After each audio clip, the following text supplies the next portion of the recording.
NYC, sponsored by Tej Hanley, 30% off your first order plus a free gift. I talked to you guys yesterday and I told you that budget cuts was happening all across the city of New York City, right? Budget cuts was happening all across the board for New York City. Now, we have some more details of exactly where those budget cuts are going to come. And I have to warn you, for my New Yorkers and for everybody that decide to go and visit New York, it's not going to be a pretty sight. Let me share with you some of the details, and let me share with you what the mayor had to say as to why he had to make the budget cuts in the city that ultimately is going to affect the residents. Make sure you hit a like for the algorithm, subscribe to the channel, turn on your notifications. I see that there's over 1,500 people in here and growing, but the likes are very, very low. Get the likes up. Let's continue to run the show up. Let's do what we do, ladies and gentlemen. We're learning more about the steep budget cuts coming from Mayor Eric Adams, calling for 5% cuts in every department, including public safety. This as he continues to make a public appeal for the federal government to step up and help offset the cost of the migrant crisis. Fox 5's Lizette Nunez joins us now from outside City Hall with what the mayor is asking for. Good morning, Lizette. Good morning, Dan. Well, the budget cuts are far-reaching. We're talking every city agency will be impacted, and this goes into effect immediately. We're in some serious financial trouble right now. Mayor Adams making these remarks at a town hall after the city announced major budget cuts. Adams says the migrant crisis is to blame as it continues to put a strain on New York City resources. The national government should be picking up this tab, and it should not be coming out of the backs of everyday New Yorkers. That is. So, let's put it in perspective. He's blaming Biden. Let's cut through all of the BS. Let's just get straight down to it. Without saying no names, they sneak dissing like they Richard Fain out here in the building. Y'all know Rich is over there still feeling some type of way. Every day, listen, let me tell you about Rich real quick. And I want to draw the parallel between Rich and Eric Adams. Rich was over there talking about how he only spend this a little bit amount of time on YouTube and stuff like that. Rich don't think I'm paying attention.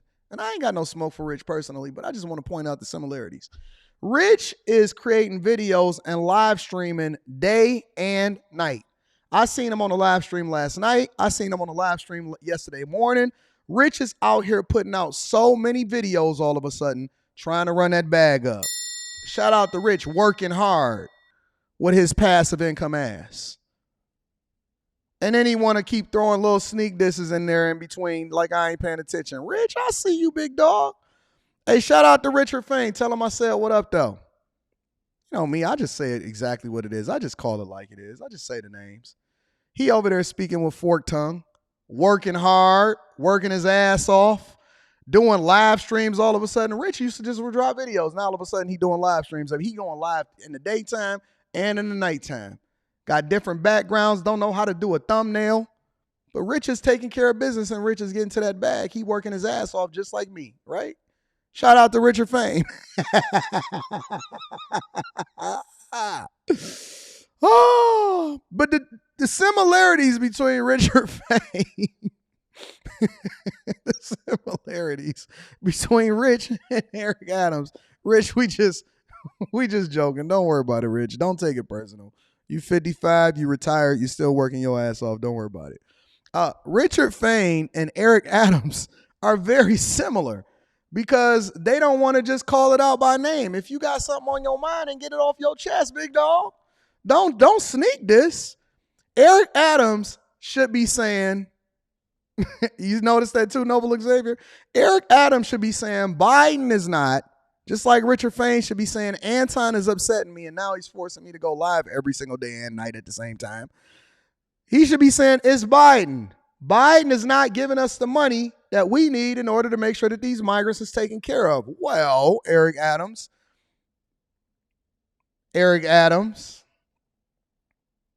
listen. You can't start tapping into our pockets because it's not Biden's money. It's our money. It's our money. It's not Biden's money. It's our money. It's the taxpayers' money. See, New Yorkers should be the only ones that suffer as a result of your bad leadership because they're the ones that voted you in. I actually think that Biden did the right thing. This is one of the rare things that I support Biden on. Biden said you can't get $1 out of the taxpayers of the United States of America. We gonna send their dollars over to Ukraine. We gonna make sure that the military budget, as far as supporting Israel and any other outside entity, we gonna make sure we give all of our dollars out to other people, but we definitely not giving it to you. We ain't giving it to you. We ain't giving it to Denver. We ain't giving it to Chicago. We ain't giving it to Atlanta. We ain't giving it to none of y'all sanctuary cities. Y'all the ones that said that y'all was a sanctuary city. The rest of the United States of America shouldn't have to share in your pain. But he's blaming it on the migrants. He said, listen, we're going to have to take a cut. Everybody taking a haircut except for me. He not necessarily taking no 5% cut in his pay, but he's definitely making sure that he's making every department take a haircut. Let's continue. It's wrong, and that is what is happening. The budget cuts mean that the police force would be reduced to under 30,000, the lowest number in decades. Plus, impose a hiring freeze on the NYPD that would postpone 5 new classes of incoming officers. The PBA president calling it a disaster at a time where officers are already stretched thin. We have a crisis in this city. We do not have enough police officers. Other departments will also be impacted. The FDNY will be asked to reduce overtime costs. Any civilian vacancies will be eliminated, as well as light-duty firefighter positions. As the mayor has said, we're concerned about, this fiscal crunch, the migrant crisis, and what it's going to do to our bottom line. Right now, our main objective is to make sure that we are protecting life and property, which is our mission. We can still do that, even with these budget cuts, but it does mean that some important programs will have to wait. As for the Department of Education, $1 billion will be slashed over the next 2 years. Middle schoolers will see reduced hours for the Summer Rising program, and thousands of pre-K spots will be cut. This comes as New York City Public Schools saw its first bump in enrollment in years. 8,000 additional students have been added to the school system. City libraries will not be spared from cuts. Library leaders say starting next month, most of their branches will be forced to close on Sunday. So one of the reasons, the context for this is, one of the reasons why they got a bump was because they have more migrants enrolling in their school system. So now teachers are even more overwhelmed. You have more students, a smaller budget, and then you also have a worse, smaller police force. So city services is basically going to crap. Let's think about this for a minute. The fundamentals behind a great city, maybe I do need to run for office for one of these local communities and show y'all how it's done. The fundamentals for a great city is as such. If you want growth in your city, if you want to have a productive city, if you want people to be able to move there, if you want them to start to invest in their own communities, because again, it does not go without partnership from other community leaders, such as business people, homeowners, people that want to live, work, and play and spend their dollars and keep the community robust by continuing to have their monies rotating within the community. And if you want to have any city thrive, there's 3 main things that you need to have. 3 main things that are the foundation of every great city. If you fix these 3 things, if you allocate all of your energy as leadership into these things, instead of all of these things that keep you distracted, they keep doing turkey drives, they keep giving you parades, they keep giving you all of these trinkets and showing these nice things in front of you. But the reality is that there's three things that you need to do and that you need to focus on as a community leader and a servant of the public that is being paid by taxpayers within that community. And it's 3 main things that you need to fix. The first thing is that you have to fix is you have to make it safe, meaning that an investment and a meaningful investment into recruiting, training, and then making sure that neighborhoods feel safe, are safe, and that you're driving down crime.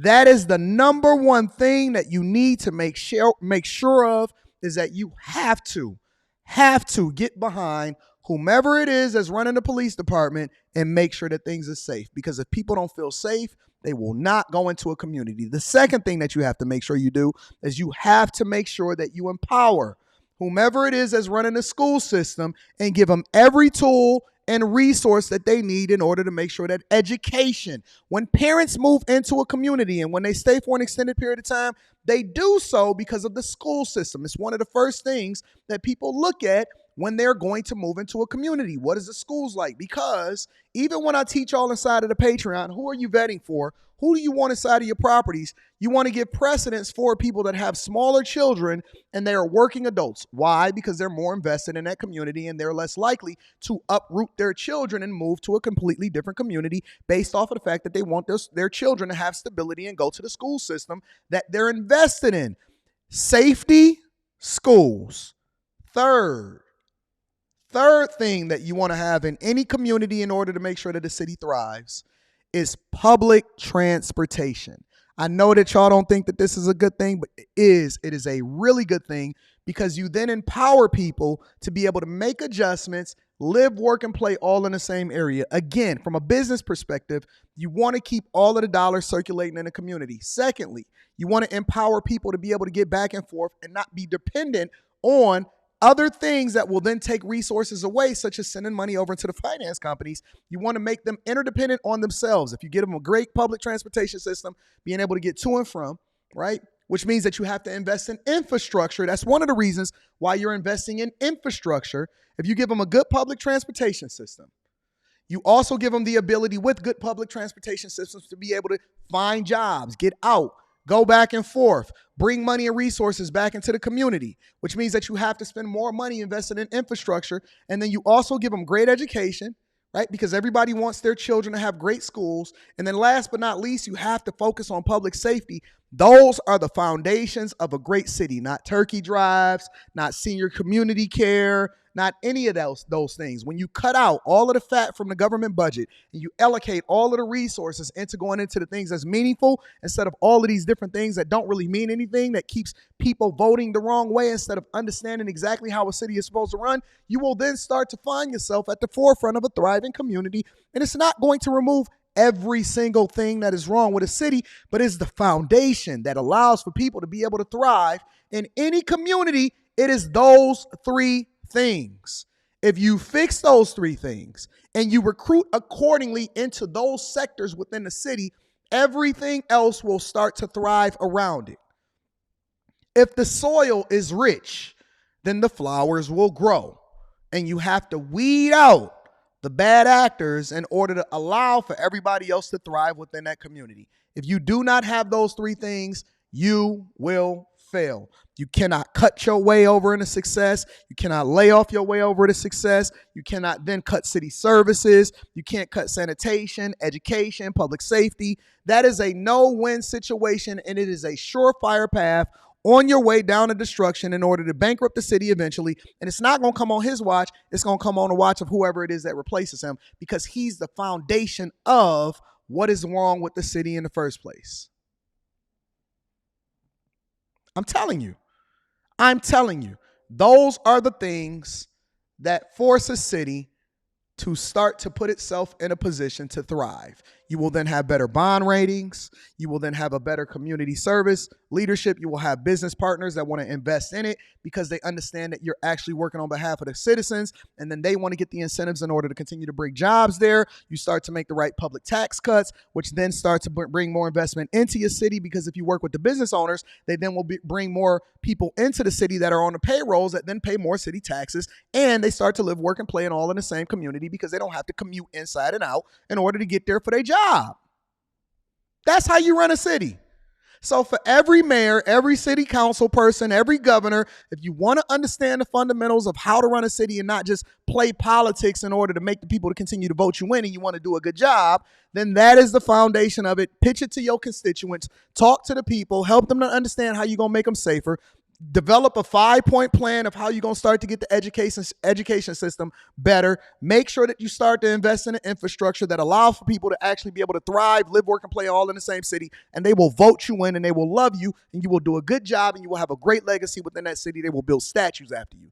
That is why you need people that understand things from a business perspective and how to allocate resources into going to the same places. Just tell them the truth. You don't have to even sugarcoat it. You don't have to start to lean on some kind of community issue or Black Lives Matters or some public. Man, listen, tell people the truth. They will understand what you're saying and they will vote for you and they will make sure that you have a job that you can serve the community in. And the Department of Sanitation will also be feeling the impacts. There will be fewer litter pickups, and the mayor urging New Yorkers to clean up after themselves and help up with any cleanup, which is a similar message he sent when the incoming class of school safety agents was cut. Happening later today, there will also be a rally here with elected leaders as well as union leaders who will be opposing these cuts. That's the latest here from City Hall. We'll send things back inside. Let me pivot. Let me show you another view of what's happening in the city. A better outlook and picture for exactly what's happening over in New York City. Major budget cuts are coming to New York City agencies. Mayor Adams unveiled details today, including cuts to the NYPD. Now, look at this for a second. Now, consider the three things that I broke down for you guys as far as the fundamentals of what make a city great, right? Look at the exact opposite that's happening out here in New York based off of how y'all continue to vote into people based off of identity politics, okay? Fewer cops on the street, that's number one. Fewer litter bins and cleanup programs. Basically, what they want to do is they want to cut sanitation as though New York don't already have a rat problem. Pre-K and 3K among education cuts.